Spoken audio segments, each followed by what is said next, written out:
முதல் தடவையாக பார்க்குறதா இருந்தால் ப்ளீஸ் சப்ஸ்கிரைப் பண்ணிக்கொள்ளுங்க. ப்ளீஸ் நாங்கள் இதில் காட்டுறது ஹெச் பிளான்ட். இது வந்து ஒரு இலை அலங்கார தாவரங்கள். இதில் காட்டுறது பாம் ட்ரீ. அதை மாதிரி இன்னும் ஒரு பாம் ட்ரீயை தான் நான் இதில் காட்ட போகிறேன்னு பாருங்கள். ஒரு பனைமரப்பத்துக்கு ஒப்பானதாக இருக்கும்.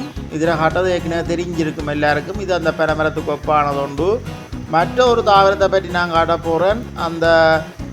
இது வந்து ஒரு உலர் வளையங்களை தாங்கி வளரக்கூடிய ஒரு தாவரம். இது ஒரு கமுகம் போட்டு குறிப்பிட்ட காலத்துக்கு பின்னர் பழங்களை உருவாக்கும்.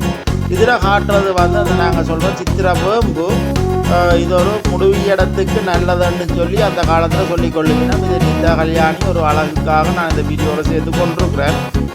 உண்மையிலேயே நெடுக பூக்கக்கூடியது. இது வந்து மதுரை மல்லிகை, நல்ல நறுமணம் கொண்ட ஒரு பூத்தாவரம். இது இலைகள், பூக்கள், மொட்டுகள் எல்லாம் வந்து ஒரு அழகியதாக காட்சி அளிக்கும். இதில் காட்டுறது வந்து ஒரு சைப்ரஸ் தாவரம்.